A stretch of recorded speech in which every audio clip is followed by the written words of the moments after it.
Selamat pagi teman-teman. Assalamualaikum warahmatullahi wabarakatuh. Jadi hari ini kita sudah memasuki ke materi di bab 2 yaitu klasifikasi makhluk hidup. Nah, di pertemuan pertama ini kita akan mempelajari tentang ciri-ciri makhluk hidup. Dulu pas SD pasti kalian udah pernah belajar kan tentang ciri-ciri makhluk hidup. Jadi sekarang kita hanya akan mengulang dari apa yang sudah dipelajari di SD dulu. Sebelum memulai pembelajaran hari ini, jangan lupa berdoa terlebih dahulu. Berdoa dimulai. Jadi, benda itu diklasifikasikan menjadi dua, yaitu benda hidup atau biotik dan benda tak hidup atau abiotik. Di bab kedua ini, kita akan belajar tentang klasifikasi makhluk hidup. Sedangkan klasifikasi dari materi atau benda tak hidup itu akan kita pelajari di bab ketiga. Yang di sini bisa dilihat ya apa yang akan kita pelajari nanti di klasifikasi makhluk hidup. Nanti ada ciri-cirinya, cara mengamati, cara mengelompokkan, dan jenis-jenis klasifikasi makhluk hidup itu sendiri. Tujuan pembelajaran pada pertemuan hari ini adalah yang pertama, peserta didik dapat menjelaskan ciri-ciri makhluk hidup. Yang kedua, peserta didik dapat menjelaskan perbedaan dari makhluk hidup dengan benda tak hidup. Dan yang terakhir adalah kalian bisa menyimpulkan berbagai perbedaan benda-benda di sekitar berdasarkan ciri-cirinya. Coba kalian amati komponen benda yang ada di sekitar lingkungan kalian. Pasti kalian akan menemukan benda hidup dan juga yang tidak hidup.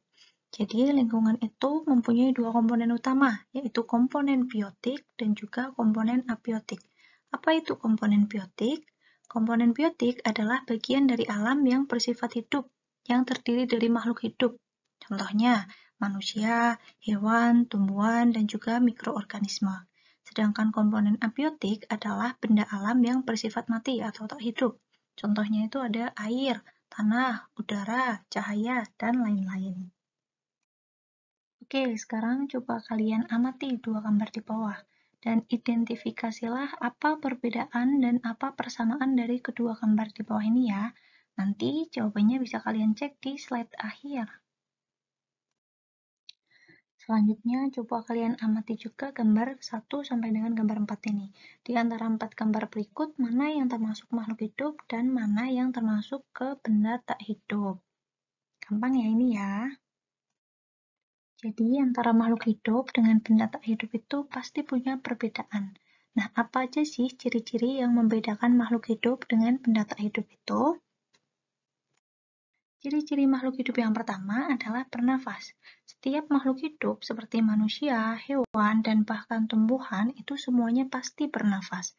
Nah, bernafas itu adalah kegiatan menghirup udara yang diantaranya mengandung oksigen dan mengeluarkan udara dengan kandungan karbon dioksida dan uap air.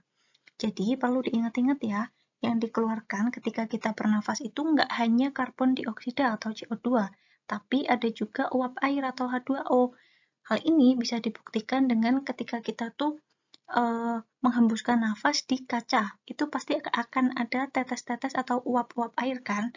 Nah, itu membuktikan bahwa kita ketika bernafas itu mengeluarkan uap air atau H2O. Ciri-ciri makhluk hidup yang kedua adalah memerlukan makanan dan minuman. Nah, ketika kita beraktivitas, itu kan pasti kita perlu energi. Energi itu kita peroleh dari makanan dan minuman yang kita konsumsi. Ketika kita belum makan, atau misalkan kita sedang puasa, itu pasti kan kondisi tubuh kita lemas. Hal itu terjadi karena tubuh kita kekurangan energi. Nah, untuk mencukupinya, kita harus mengkonsumsi makanan dan minuman. Ciri-ciri makhluk hidup selanjutnya adalah bergerak. Nah, manusia, hewan, maupun tumbuhan itu pasti punya ciri-ciri ini. Manusia itu geraknya bisa berupa kita berjalan, berlari, misalkan kita menggerakkan tangan, kepala, dan lain sebagainya. Itu kan termasuk bergerak. Hewan juga sama, ketika dia berjalan atau berlari, itu termasuk ke gerak hewan. Tapi kalau tumbuhan itu berbeda geraknya. Jadi misalkan tumbuhan itu kan pasti nggak bisa gerak seperti manusia dan hewan kan. Nah, terus gimana geraknya tumbuhan? Geraknya tumbuhan itu bukan juga gerak yang ketika tumbuhan kena angin. Itu kan pasti goyang-goyang gitu kan. Itu juga bukan bergerak. Tapi geraknya tumbuhan itu adalah gerak, misalnya, tumbuhan itu kan pasti akan menuju ke arah cahaya matahari.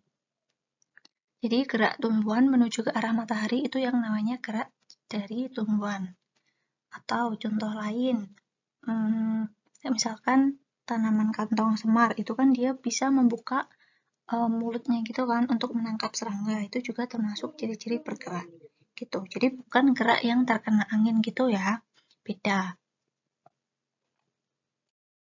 Ciri-ciri makhluk hidup yang selanjutnya adalah tumbuh dan berkembang.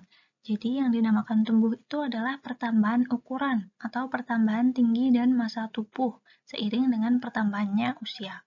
Nah, itu bisa kita lihat dari sewaktu kita dilahirkan, itu kan massa dan juga tinggi tubuh kita kan masih kecil ukurannya. Nah, seiring bertambahnya waktu, kita akan menjadi anak-anak, kemudian jadi remaja, dewasa.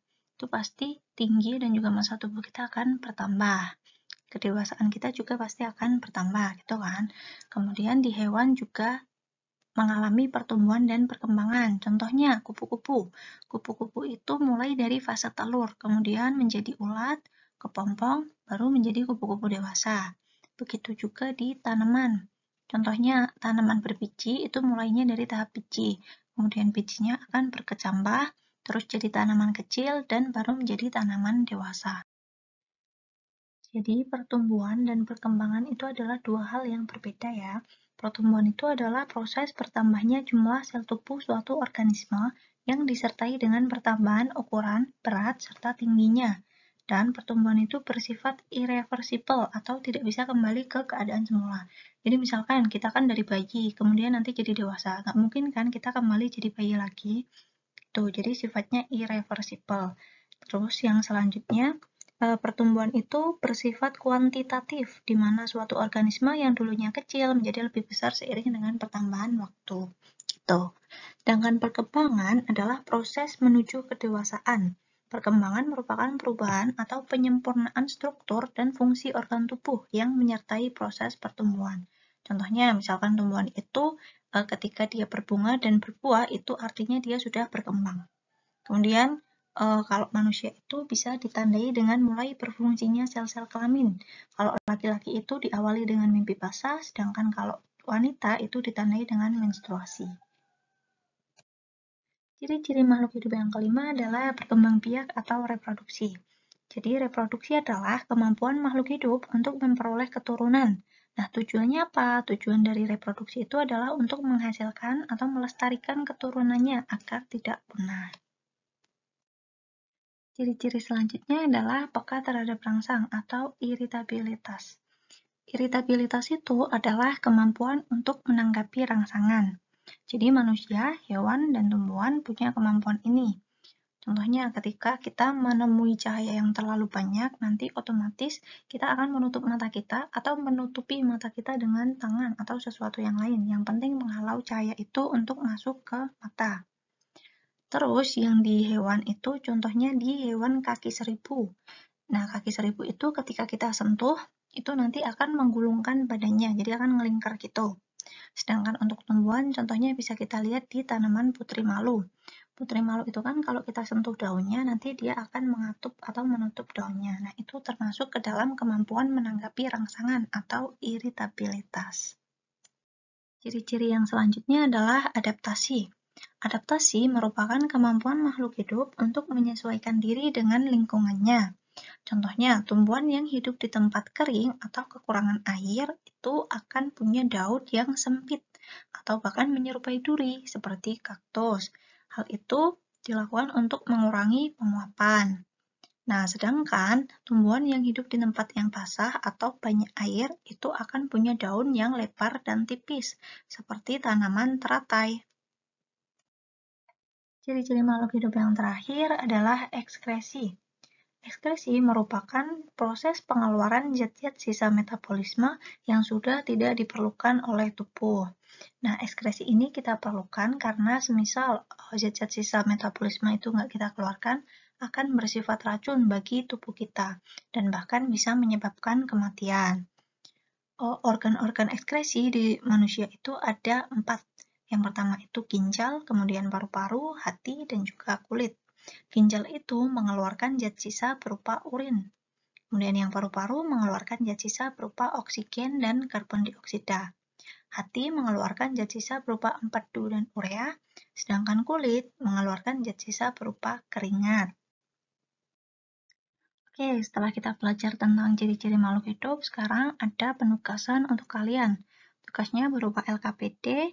Nanti di LKPD itu kalian harus mengamati makhluk hidup dan juga benda tak hidup yang ada di sekitar kalian.